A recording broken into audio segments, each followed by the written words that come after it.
clichê que eu vou falar, mas você sabe que o mal como entidade não existe. O diabo. O que... Daqui a pouco eu posso até entrar no lance do diabo, mas vou falar do mal como o mal mesmo. Tá, um avatar do mal não existe. O Deus do mal. É o Deus do mal. Não, eu acredito assim. Quando a gente vai na Bíblia, aí eu vou ter que dar um pouquinho para trás para entrar nisso aí. Existe um anjo que rebelou contra Deus. Ele é vulgarmente chamado de Lúcifer. Esse nome não está na Bíblia. Não? Não. Lúcifer não está. Sério? Isso foi um erro de tradução do Jerônimo. Qual que era o Não nome foi que nem tava erro lá? de tradução. Na verdade, ele tem vários apelidos na Bíblia. Diabo, Diabalus, aquele que foi Sério? Tá na lançado Bíblia, através diabo? do diabo, tá. Da hora. Satã, Quer dizer, que em hebraico interessante. significa advogado de acusação. Só que não é verdade. Por que diabo de acusação? Porque na Bíblia, ele começou o mal. Mas deixa eu abrir um parênteses aqui para fazer uma pergunta que muita gente faz. Tá, você é crente, né? Beleza. Deus criou tudo? Criou. Tudo que existe. A Bíblia fala isso. Ele criou todas as coisas. O Logos. Nada do que foi feito se fez sem ele. Beleza. Se Deus criou todas as coisas, tudo que existe foi Deus que criou. Bom, vamos ver. Depende. Não, se existe, tá. O raciocínio. O mal existe? Existe. Então Deus criou o mal. Deus é o responsável pelo mal.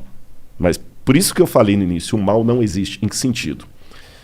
O que eu falo é um pouco clichê, mas vocês sabem que no mundo da física, o frio não existe. É verdade. Existe a ausência de calor.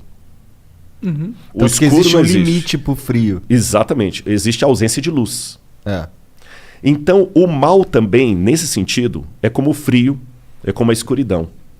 Ele não existe por si mesmo. O que existe é a ausência de Deus que causa a sensação do mal. E Deus, ele é um cavalheiro. Eu sei que nem todos os teólogos concordam comigo. Tem uma teologia de Calvino, por exemplo, que acha que Deus escolheu. Se Deus escolheu você para ser salvo, ele para se ferrar, não tem o que fazer. Calvino pensava, grosso modo assim, sem querer ser panfletário, que Calvino era um brilhante teólogo, mas nem por isso eu vou concordar com tudo. Eu não penso como Calvino. Eu penso que Deus deu a liberdade. Você está entendendo? Mas mesmo assim, deixa eu raciocinar como se fosse um cara que não aceita a Bíblia. Pô, mas que sacanagem. Então tá bom, Deus deu alternativa. Mas ele fala assim, tá bom, ó, Igor, você vai me aceitar e eu vou te trazer pro céu. Se você não me aceitar, vai se lascar no inferno que eu vou te... Peraí. Então que Deus é esse? Parece aquele namorado possessivo. Sim. Ou namora comigo, ou então vou te matar. Não é assim. É porque, segundo a Bíblia, como Deus é o criador de tudo que existe, e nele há luz e treva alguma, o único que pode conceder a vida é Deus.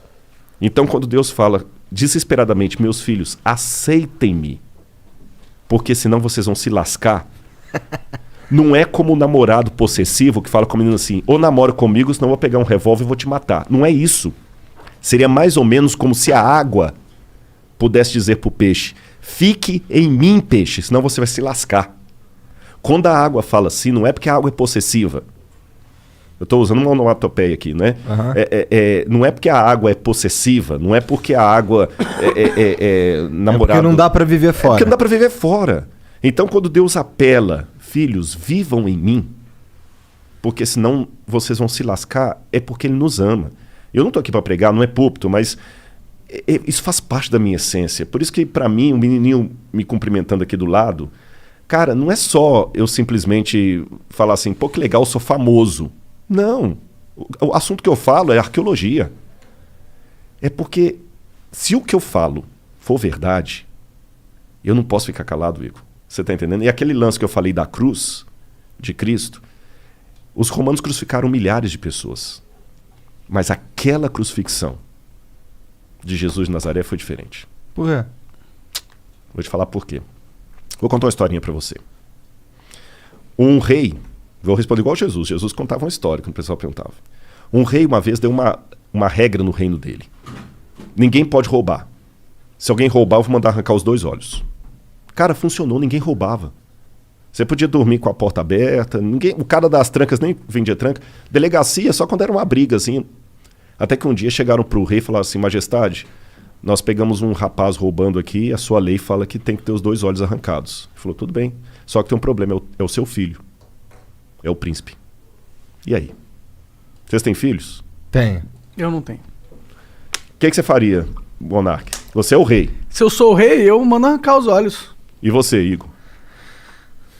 Bom, se eu sou o rei, se eu sou o Igor, eu ia apoiar. Não, minha filha não, irmão. Todo respeito aí. Eu perguntei de propósito. Mas se eu sou o rei... Você é o rei, Igor. E pai da sua filha ao mesmo tempo. Então, é que se eu sou o rei, eu preciso mandar arrancar os olhos, né? Você arrancaria mesmo da sua filha?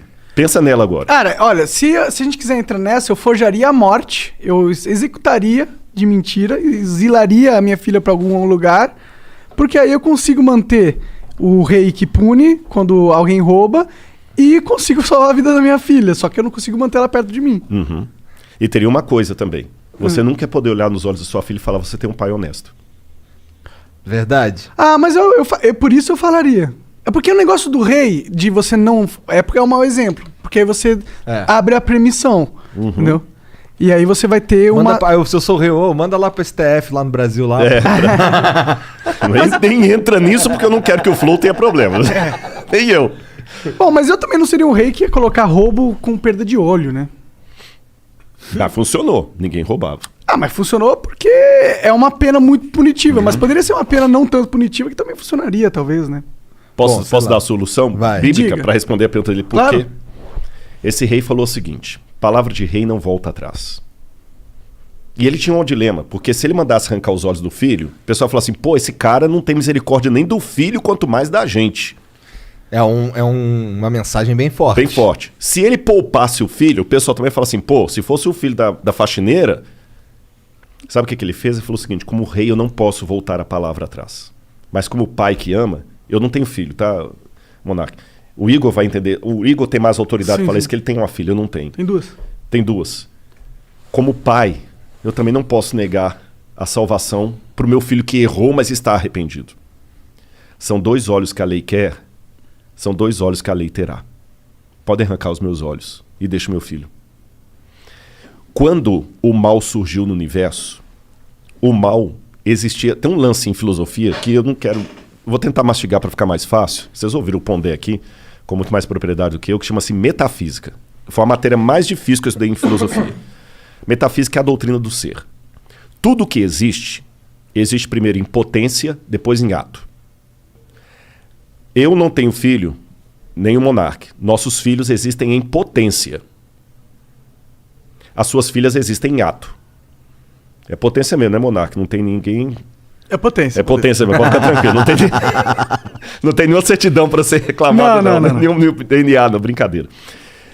Então, os nossos filhos aqui existem em potência, porque eu posso ser pai, ele também pode. As suas não existem em potência, elas existem em ato, que elas já existem. A minha filha não tem como ser estuprada, como ganhar um prêmio, como passar no vestibular, como pagar um seguro de saúde para ela. As suas têm, para ganhar tanto coisas boas quanto ruins. O mal, como potência, passou a existir no universo a partir do momento em que Deus não obrigou nenhum filho a ser fiel a ele.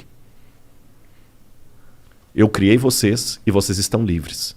Só que sigam as minhas leis para que tudo dê certo. E aí, com a ruptura que houve no universo cósmica, a lei de Deus foi quebrada. E a punição era que o pecado passou agora de potência a ato. Ruptura cósmica? Ruptura cósmica. Que quer dizer porque o universo estava numa harmonia que foi quebrada.